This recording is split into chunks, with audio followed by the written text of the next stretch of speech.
नमस्कार. अपघातग्रस्त व्यक्तींना मिळाली लाखोची नुकसान भरपाई अशा आशयाच्या बातम्या आपण नेहमीच पेपरला वाचलेल्या असतील. आज या व्हिडिओच्या माध्यमातून जाणून घेऊया नेमकं काय आहे हे प्रकरण. कोणताही अपघात झाला की त्या अपघातामध्ये जखमी झालेल्या व्यक्तीला किंवा मृत्यू झाल्यास त्या मृत्यू झालेल्या व्यक्तीच्या वारसांना ही नुकसान भरपाई मिळत असते. तर आता प्रश्न येतो, ही नुकसान भरपाई नेमकी कुणाकडून दिली जाते? मोटर वाहन अधिनियम 1988 नुसार ही नुकसान भरपाई 3 व्यक्तीकडून मिळत असते. पहिली म्हणजे इन्शुरन्स कंपनी किंवा विमा कंपनी, दुसरी म्हणजे त्या गाडीचे चालक आणि मालक, आणि हिट अँड रन सारख्या प्रकरणामध्ये तर सरकारकडून सुद्धा ही नुकसान भरपाई मिळत असते. आता सर्वात महत्त्वाचा प्रश्न म्हणजे ही नुकसान भरपाई नेमकी मिळवायची कशी?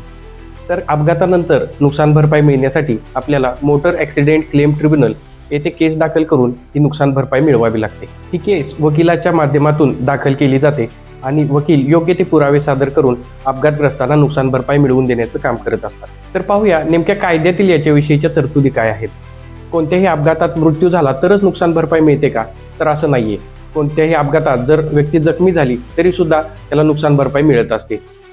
साधी जखम, गंभीर जखम अशा प्रकारे त्याचे प्रकार केले जातात आणि त्यानुसार नुकसान भरपाई मिळत असते. कोणतेही कोर्ट अपघाताची नुकसान भरपाई देताना कोणत्या गोष्टीचा विचार करते?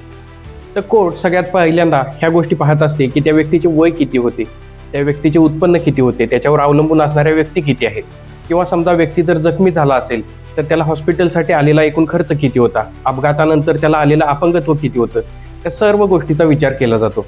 सोबतच त्या वाहनाचा विमा किंवा इन्शुरन्स होता की नाही या सुद्धा गोष्टीचा विचार याच्यामध्ये केला जातो.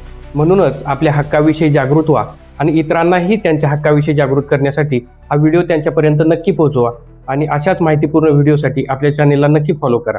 धन्यवाद.